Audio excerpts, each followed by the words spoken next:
Some people think faith ends when miracles take too long, but that's actually where real faith begins. Sounds contradictory, right? But the truth is, what paralyzes most people isn't a lack of answers, it's how they interpret the silence. Most don't give up because God said no. They give up because time said wait. And in that waiting, many abandon promises that were just one step away from being fulfilled. If you ever felt like you're praying into the void, like you've got no strength left or your faith lost its meaning, maybe what you need isn't more prayer. It's a shift in posture. There's a kind of faith that doesn't depend on signs or visible guarantees. It's the kind that survives silence, delays, and disappointment. And the best part? That kind of faith can be renewed today. In just a few minutes, you'll discover why your faith is stalled and what to do to reignite it. Some people carry promises like expired letters. They've stopped opening them because time passed and nothing changed. But faith isn't about the clock. It's about your posture. Some are just one yes away from their miracle, but gave up knocking because they got tired of waiting. The impossible doesn't need your logic, only your persistence. When everything seems stuck, most people freeze. But freezing is not the same as resting. While some give up because they don't see any signs, others reap rewards simply because they kept going without seeing a single root. What separates those who live the promises from those who just hear about them isn't luck. It's endurance. Staying when it feels foolish. Staying when even your close ones say, just give up. It's in those moments where everything screams this won't happen that real faith is exposed. Sometimes it doesn't need to shout. It just needs to endure. It may seem illogical, but some answers only come when faith passes a silence test. That test where you act like you believe, even when there's nothing to show for it. And that's where the story begins. Someone who prayed for years without hearing a single word back. Hannah didn't just pray with words. She prayed with tears, trembling hands, and a heart tight with pain and hope. Even while being humiliated for not having children, she didn't let that push her away from her faith. On the contrary, she turned her pain into fuel to pray even more intensely. It's easy to pray when things are going well. The real test is holding on to faith when everything seems against you. What set Hannah apart was her consistency. She didn't rely on circumstances, but on the character of the one she prayed to. And here's the crucial point. Real faith isn't measured by how many miracles you receive, but by how steady you stayed during the silence. Many give up because they confuse not now with never. But Hannah pressed on, even when heaven seemed quiet. From the outside, persevering might look foolish. But those who know the power of sincere prayer understand that time doesn't erase a promise. It prepares the ground for it to bloom. Hannah didn't pray just for herself. She made a vow, a commitment, a surrender, and that kind of positioning changes everything. But what about when the suffering drags on, and it feels like God has forgotten?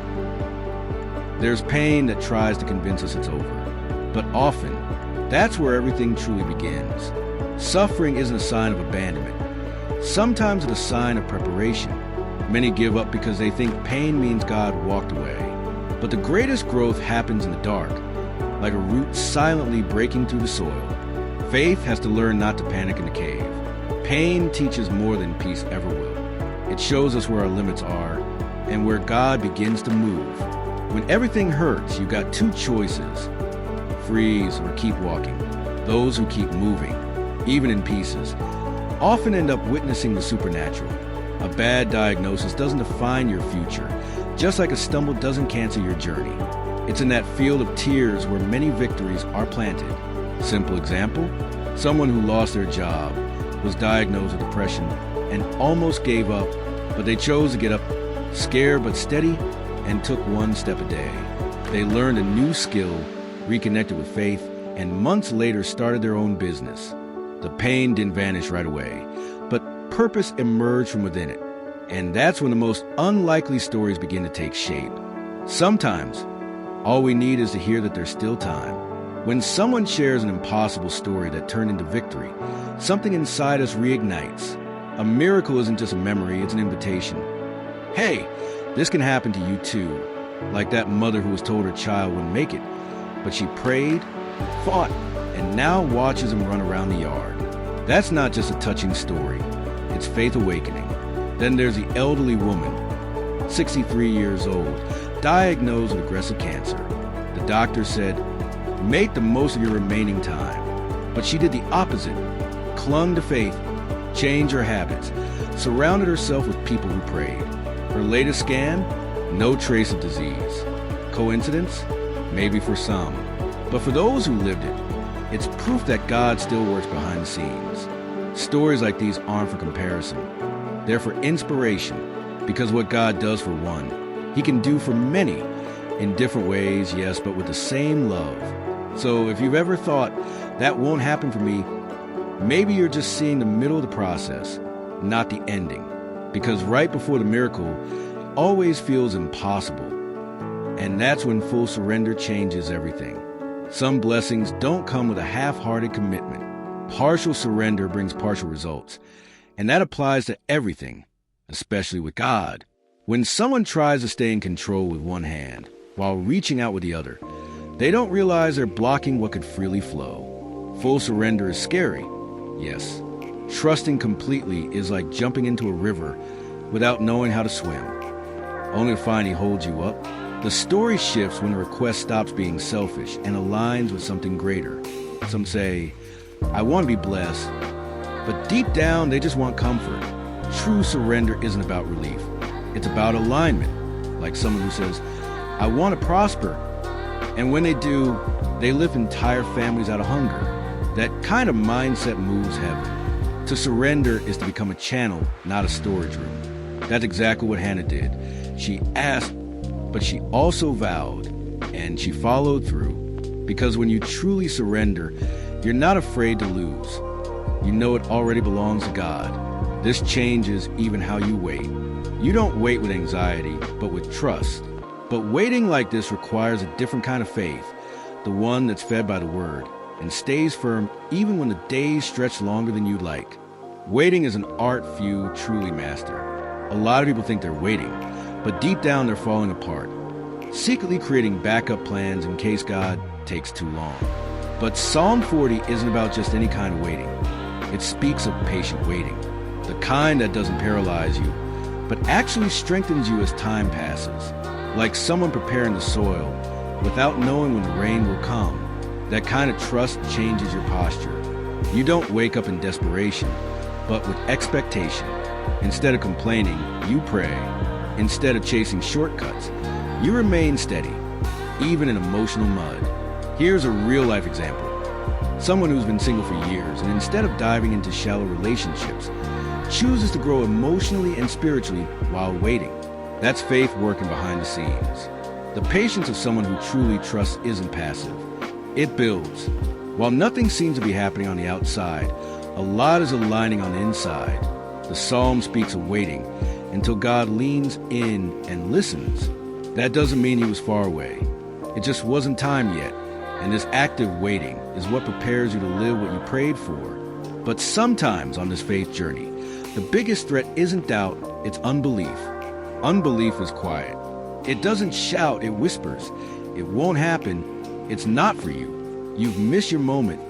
And without realizing it, someone who once prayed with passion now repeats promises with cold detachment, as if they don't believe anymore. Faith becomes routine, and hope turns into a statistic. That's when the heart must be confronted. Are you waiting out of habit or out of conviction? Fighting unbelief takes more than positivity. It takes vigilance. Doubtful thoughts aren't defeated by willpower alone, but by the right nourishment. Here's a practical path. Listen to uplifting messages. Write down promises daily. Speak aloud what you believe, even if you haven't seen it yet. It's like retraining your soul. The more truth you absorb, the less room there is for lies. And here's the twist. Unbelief often shows up after a long wait. It creeps in when you come too far to turn back, but still haven't seen results. That's the moment when real faith must raise its voice. When everything says quit, faith answers, keep going. Because unbelief freezes your steps. And those who stop miss what was already about to happen. The good news is, God doesn't forget what He promised. Even when we've stopped asking. What seemed lost, He can restore in ways that surprise even those who buried the dream. Children who seemed unreachable return. Dormant talents are reawakened, and old hopes come back stronger. It's like he's saying, I haven't finished what I started. I was just preparing the perfect ending.